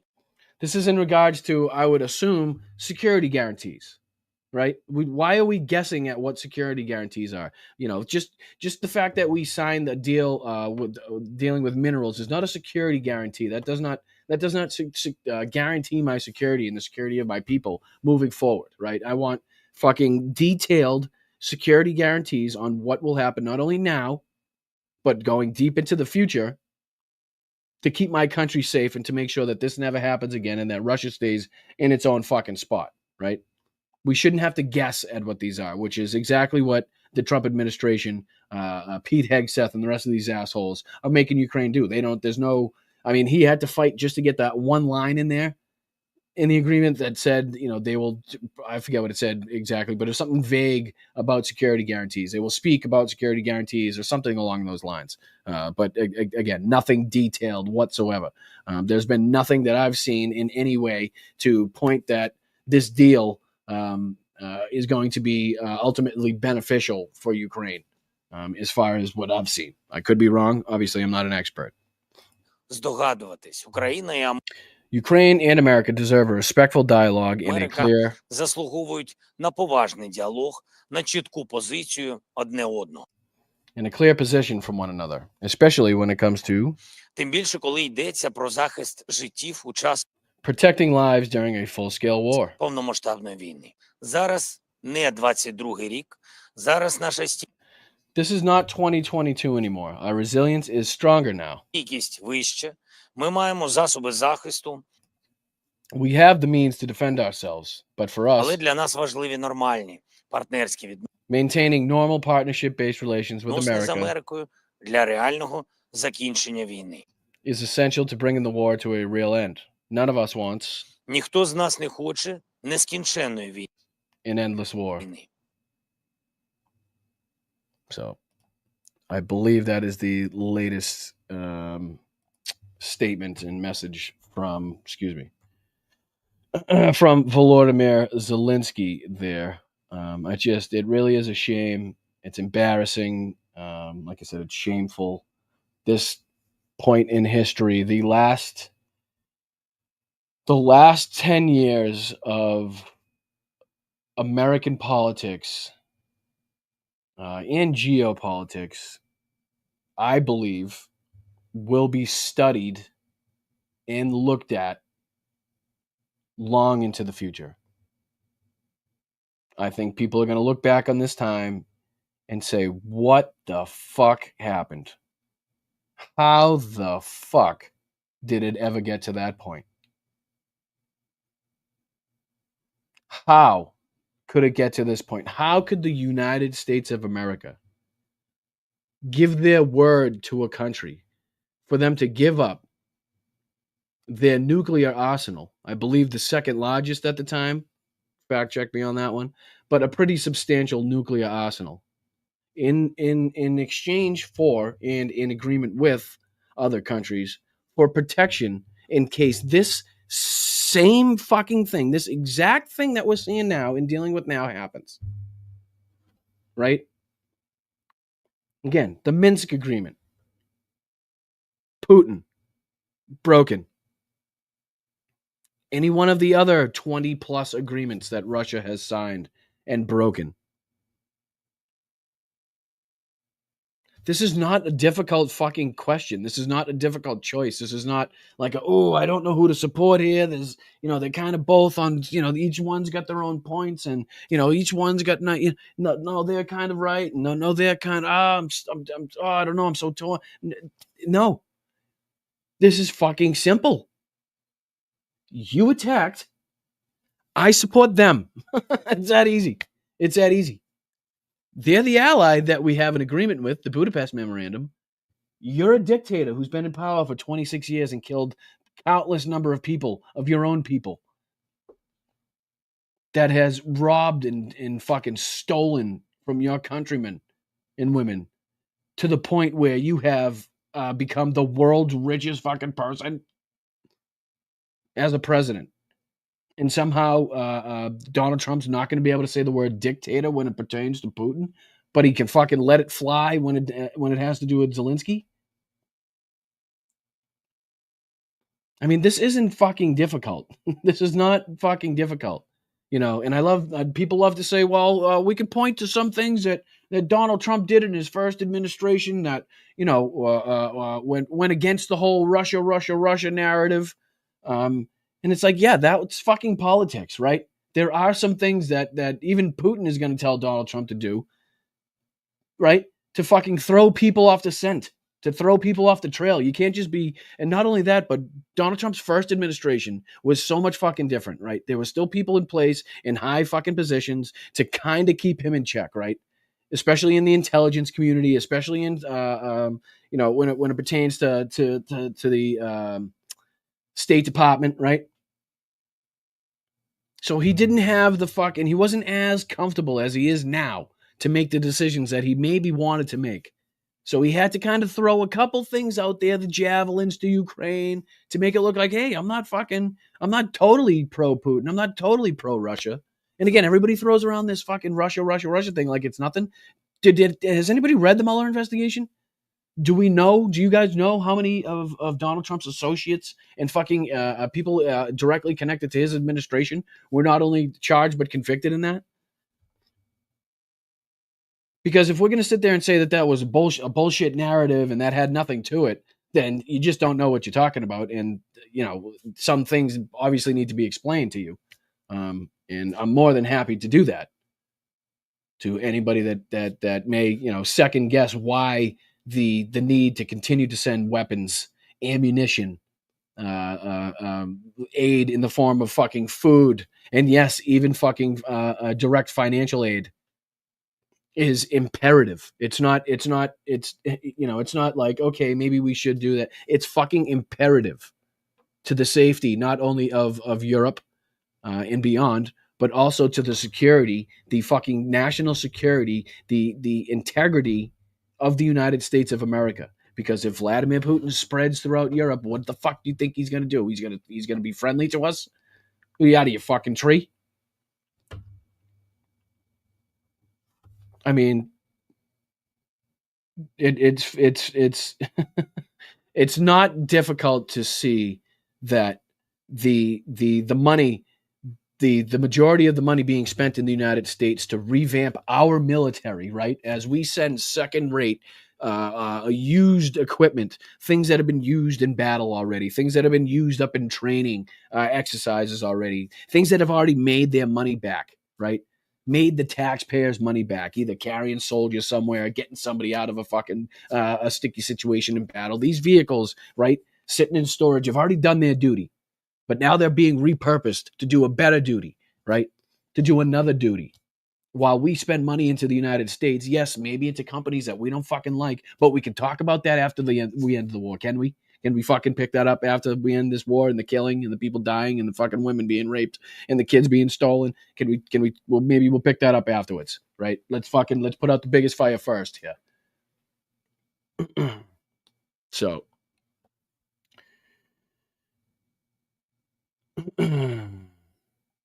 We still haven't seen an unredacted Mueller report. It doesn't matter. The shit that we have seen is enough. The shit that we do know is enough. It's not. Again, this isn't. this isn't like an Epstein Files comparison, right? This isn't like, oh, we definitely need to fuck it. We already know enough. We already fucking know enough. The Epstein Files, yes, we want to know everybody. Give us fucking everybody. I want to know every line unredacted, who was on the planes, who's on the island, who's on that. Yes, give me everything on that. I want everything. Mueller report, I don't give a fuck at this point. We already know enough. We do. I mean, it's clearly nothing's going to be done about it. So just pointing out the facts and the information that we do know that came from that is more than enough to substantiate our claim that, again, the pro-Putin, the pro-Russia aspects of Donald Trump have been there since the fucking beginning. We know about Eric's interviews talking about how much they want to deal with China and how much they're looking forward to their deals with Chinese fucking businessmen and shit, right? 1.5 hours late, no worries. Better late than never, my friend. Plus, it's YouTube, so it's always up there. I always laugh when people are like, fuck, I'm late. It's like, yeah, it's it's YouTube. All you got to do is hit that button and go right back to the beginning. And it's like, whoa, I'm right on time. Right? All right, I'm keeping my eye on the time because I don't want to be late. They start at 10. So I'll probably go to maybe like 10:15. I don't want to be rude, right? 10:15-ish. I've gone long enough times where I think you guys can at least give me one break on 15 minutes, maybe. Yeah, duh. He's a fucking comedian. No, and shout out to Hal. I appreciate him sending all the sparklers over here. If you're not familiar with Hal, if you don't watch Hal, you should be. It's Hal Sparks. Mega Worldwide also has his radio show on Chicago radio stations. Chicago, one of those. But he's on a lot during the week. Catches shows, very informative, very funny. Makes it very digestible to go through all these stories without, throwing your dinner up on yourself. WCPT. Thank you, Nicholas. Appreciate you, brother. Congratulations on your milestone, too. Don't think I didn't see that. Let's see here. You deserve a break. No, but like I said, I have, I know it's not a long time compared to other people, but I would like to say that we did get through the first year of doing these shows. Majority of it, I believe, was just Sundays, and then we added the Wednesday shows, but we didn't miss a week. I don't believe. Haven't missed a week. So, trying to show at least my dedication to making sure that you have a spot to go on the weekend and also on Wednesday night. All right, let's see what other trouble we can get into here in our last few minutes. So we did Zelensky, we did that one. Christ, we don't have time to get into the tariff things. There's no way. Let's take a look at.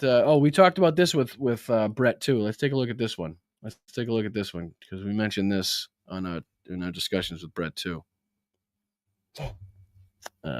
It's just we mentioned that black screen as well. We mentioned it's right here. Just kidding. Coming up. Moving on up. All right. Play. Trump because they wanted lower prices. What do you say to Americans who voted for? All right. This is Eric Swalwell. I believe this was before or after the address. So being interviewed by Adam Mokler of the MeidasTouch's network. So Trump because they wanted lower prices, but now they've only seen him start trade wars. Yeah, with our allies. Yeah. If you wanted lower prices and you were promised that on day one, well, the stock market is crashing and prices are rising. So this guy's gone to the Super Bowl, he's gone to the Daytona 500, he's gone to a UFC fight. You should go to the fucking supermarket and look at what people are spending to feed themselves, because that's where they want them to go, and you won't go there. And that's what I was talking about this plain talk. And again, Brett correctly pointed out that not everybody speaks like this. Not everybody is going to come out there and start, fucking and shitting and all this, calling them bitches and all that stuff. I understand.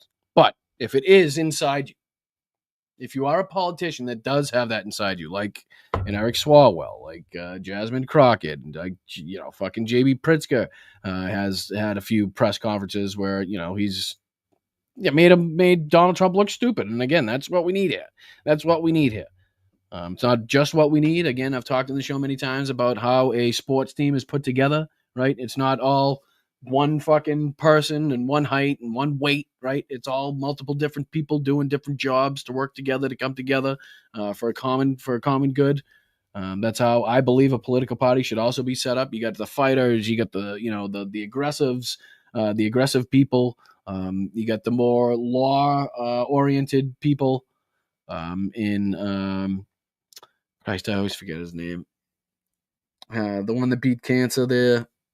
You guys will tell me in the chat because you're smarter than I am and you can remember his name. He's got the curly hair. Why can't I remember his name? Thank you, Sheldon. Appreciate that.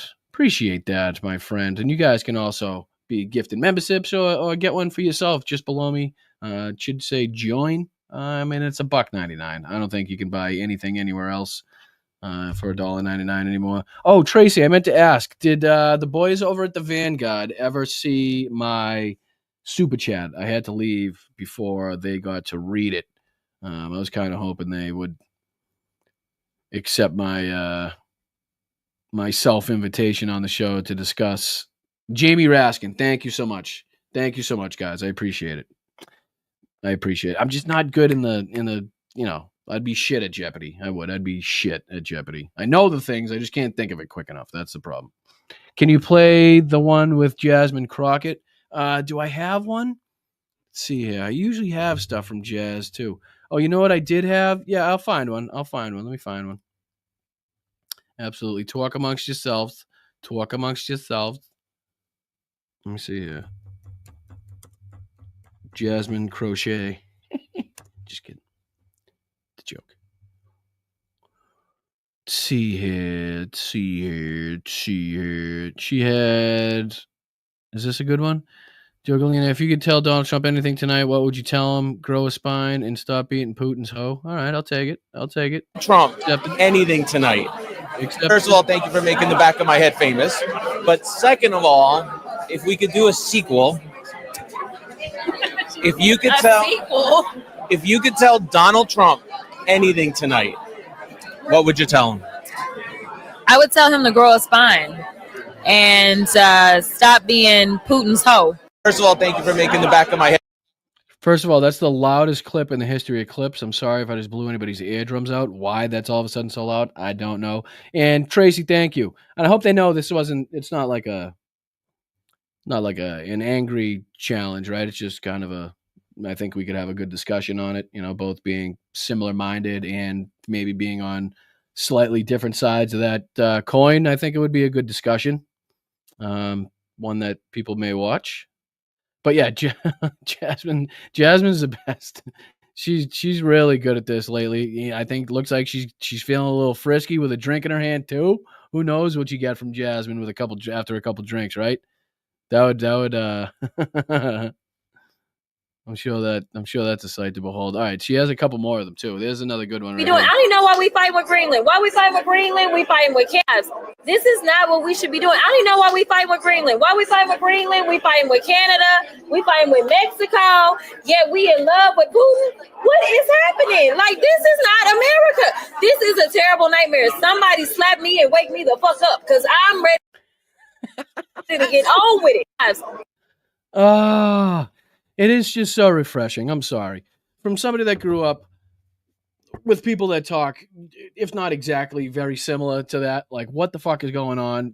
Just normal fucking blue collar every day. It's just very refreshing to hear a politician finally just not give a shit, right? To realize the situation that we're in is far beyond political etiquette, right?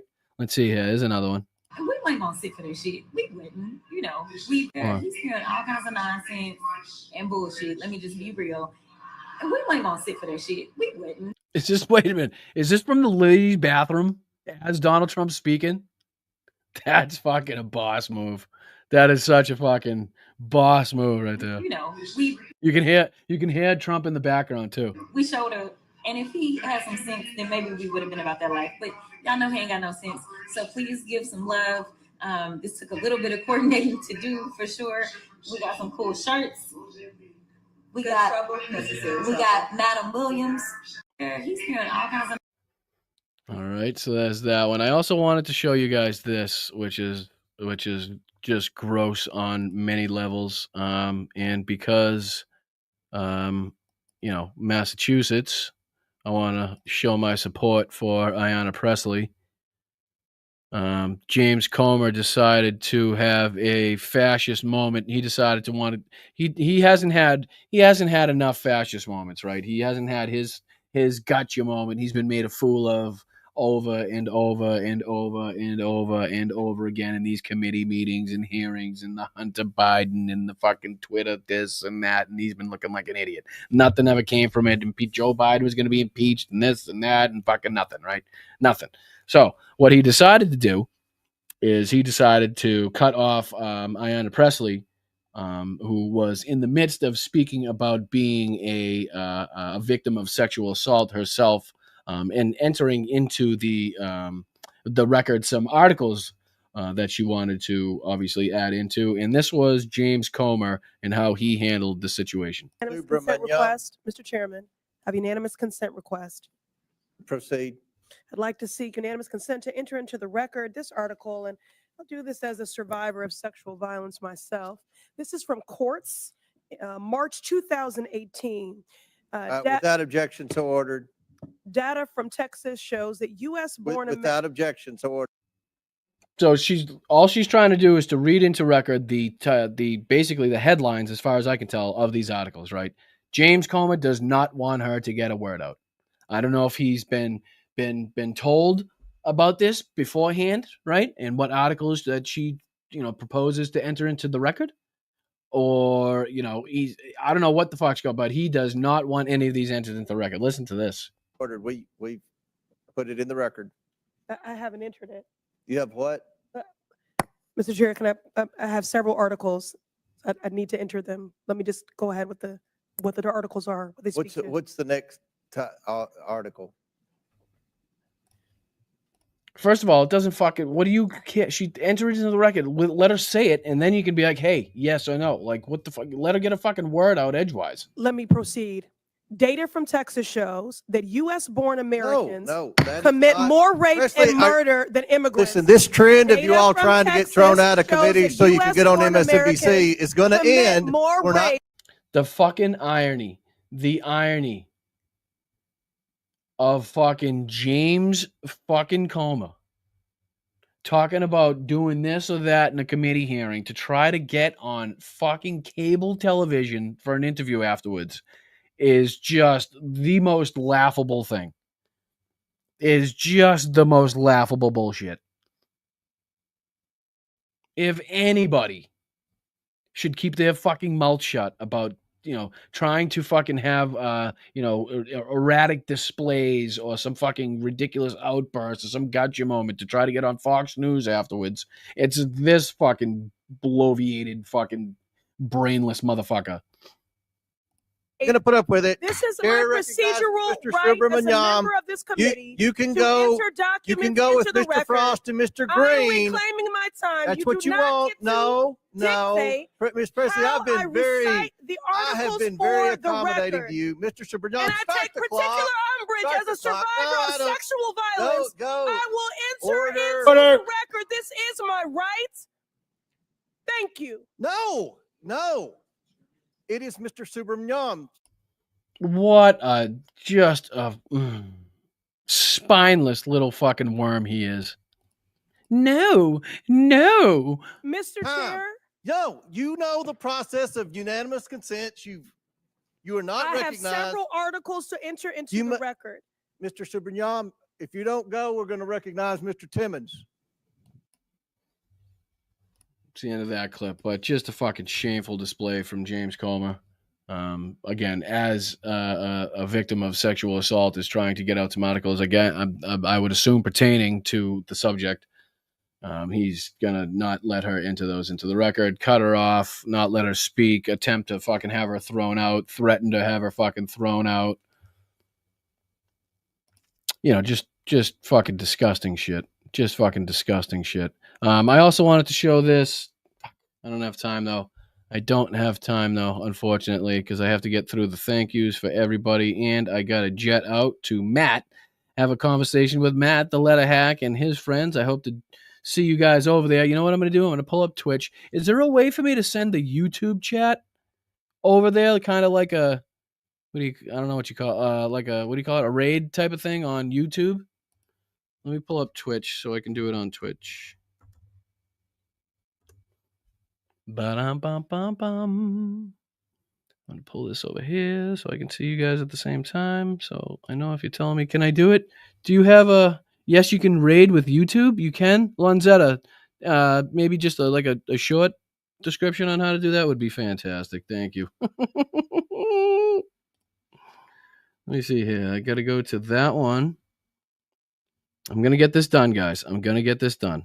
I should know how to do this by now. All right, let me go back to you guys, see if you guys have answered yet.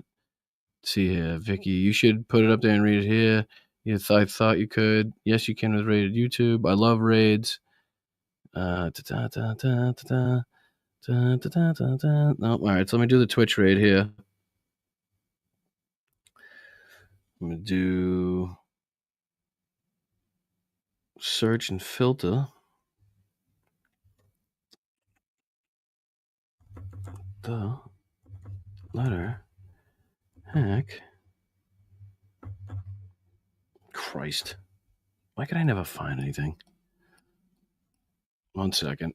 I don't want to take too long here. Brian, what's it say? Damn, I just see the raid. I just see the raids come into YouTube chat, but I don't know how to do it. Raid can be done by YouTube. I mean, I appreciate it, but the helpful part is telling me how to do it. Let's see here. Give me 2 seconds. 2 seconds. 2 seconds. 2 seconds. 2 seconds. So it's going to be, let me try this. Left past 10, maybe?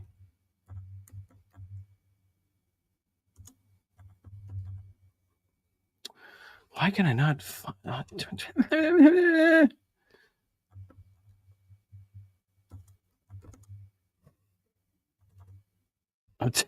just can't find it. I should be able to type in the name, right? And just it should come up. Oh, not happening for me. Definitely not happening for me. If you want to support, yeah. Let me know you want to hear it. I'm trying. All right, so I'll go to... What I'll do is I'll filter by category. I'll go to politics, right? Hopefully it's under that one. Okay, get this out of here, and I'll search this way. Talk show. Let's see. Just chatting. Is that it? No, that's not it. It just literally can't be that hard. Brian, did you see the invite from there? All right, let me see. I know that he sent me it. He emailed the link. Maybe I can see it. StreamYard, YouTube, just read YouTube Live. He wants me to read on YouTube. I don't know how to do that. What an idiot I am. Oh, you know what would help? If I was on fucking YouTube Studio, you dumbass. My fault. Dummy. Just fucking stupid. Of course I'm not going to do it from here.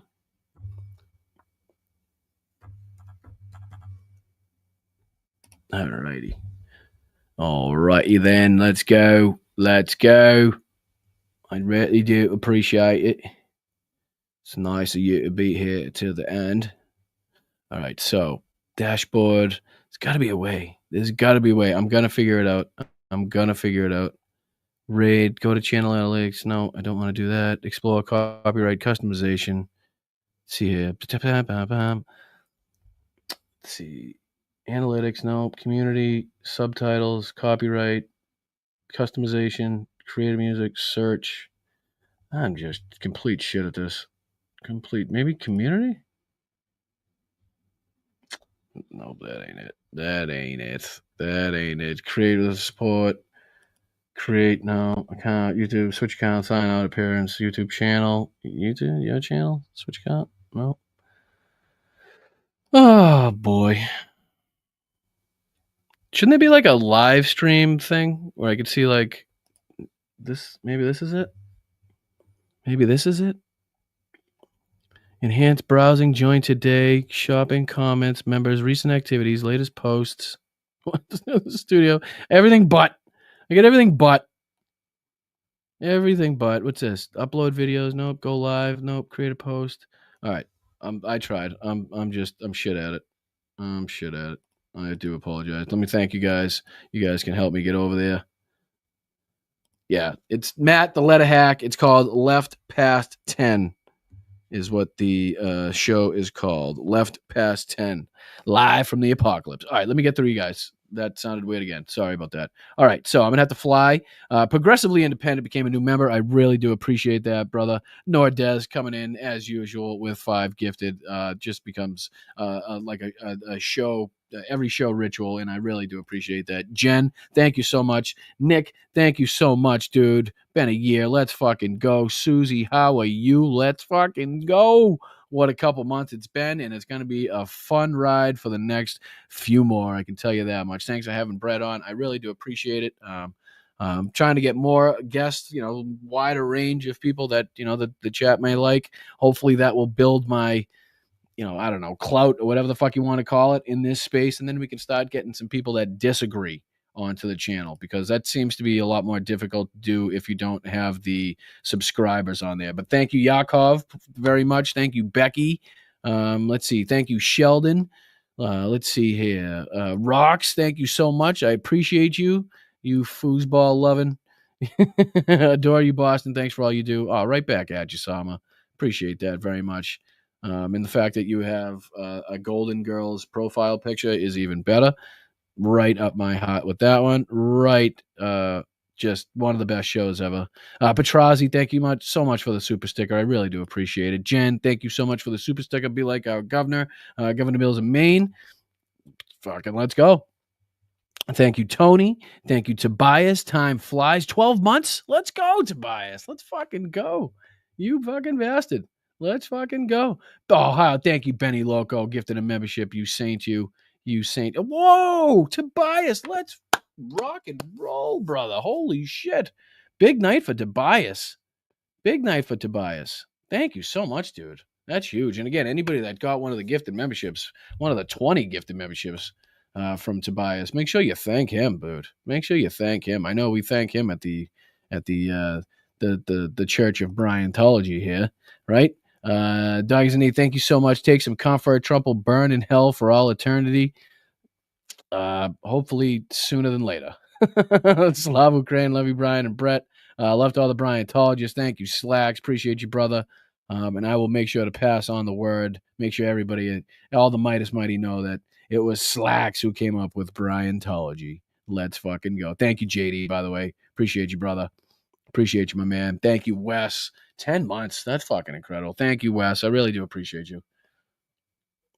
I keep saying Wes. I can miss the WW. Oh, dummy. What a dummy I am. I'm sorry. Edward, let's fucking go. Thank you for your hard work. No, thank you. Danny, thank you so much. 9 months. Let's go. My birthday day is going great. Tegan's birthday is tomorrow. Today's your fucking birthday? Oh, what? Oh, I don't even have the song on this one. Fuck. All right, that means that I just automatically, that means I have to add a happy birthday song to my list here. Damn, I don't have one. But happy birthday, Danny.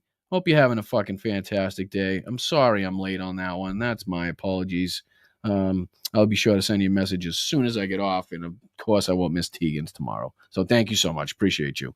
And thank you, Rocks, again for being here. 12 months. Let's go. Michael Irish got his MAGA son back. Hope reigns. Let's fucking go. That's fantastic. That is fantastic news. That is really good to hear. That makes me happy. There is hope. There is hope. Oh, JD, look at you coming in with 10 gifted. Thank you so much, dude. What a huge contribution to the channel. Thank you, brother. Thank you. I don't know what that hand motion was that I just did, but I do thank you. I do thank you. Mueller testified that there was evidence that Trump was involved, but not enough evidence to convict. Right, but again, I don't think we need the conviction evidence to have other evidence to point to suggest or at least corroborate other information that we know, right? So, and yes, you're 100% right, and I appreciate the super chat. But I'm saying it's just, in the court of law, yes, but in the court of public opinion, I mean, we have more than enough. Thank you, Sheldon. I appreciate you, my brother. Grohl, thank you so much. I appreciate you. Thank you for the super sticker. Flipper, thank you so much. Another great show, Brian. appreciate that very much. And Nordez rounding it out with another friggin' 5 gifted memberships like a fucking saint you are. I really do appreciate you guys. Oh, I lied. Pam sneaking one in at the whistle. Sneaking one in. Let's fucking go, Pam says. Right back at you, Pam. I like you. I like your attitude. I like your style. I like your style. Let's fucking go. All right, I'm going to try one more time here. I'm going to try one more time because I can't be this stupid, right? And I know they're on. Let's make sure, actually. Maybe they're not, and I'm just an idiot. No, they're on. They be on.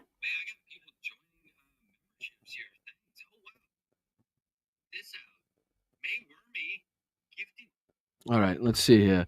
What's it under though on Twitch? The Letter Hack Presents, maybe? Maybe it's the Letter Hack Presents. Why is it not on? Should just be right here, right? Can't be that many. If anybody knows in the chat, can you give me the exact thing to type in? Because again, it shouldn't be this hard. I agree with you for $1. Change my mind. That's not it. The Joe Messina Show. That's not it. Spanish Girl. That's not it. I know. I got 2 more minutes technically before I'm late. So how do I not find it? All right, let me go back to you guys. Maybe you guys are telling me and I'm not seeing it. I didn't think the Letter Hack was on Twitch. Maybe he's not. Maybe that's why he only sent the YouTube one. Has anybody figured out yet how to raid on YouTube? My dashboard, right? Content analytics community. Go to video analytics. No. Advanced mode, maybe? What's advanced mode? Traffic, content, does not have compared to, no. Geography, cities, viewer age, gender. No, I don't want any of that information. 0 of that information do I care about. Details, no. Audience engagement, concurrent viewers. Isn't there a place on YouTube Studio where you can actually see your chat? Like, what? Where's that all about? Where's all that? Where's that? Like, is it hiding from me? Live stream performance. See comments, 25. Let's see. Maybe I can send them that way. I'm trying. I suck at it. I don't know what else to do. Is this me just playing my video? Because that's not what I want to do either. Jesus Christ. All right, I'm out of here, my guys. I do appreciate you. I really, really do. Hopefully, I see you guys over there. Make sure you let them know in the chat that Boston Brian sent you. Yeah, and thank you, mods, as usual. I really do appreciate you. Happy birthday, Danny, again. Go to edits in top right corner. Go to customization. Scroll down. Redirect. All right, fuck.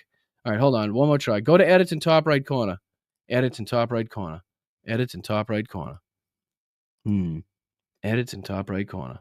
I see chat with a creator support, help, create, and then my account. YouTube, your channel, YouTube, switch account, sign out. Do I go to my channel maybe?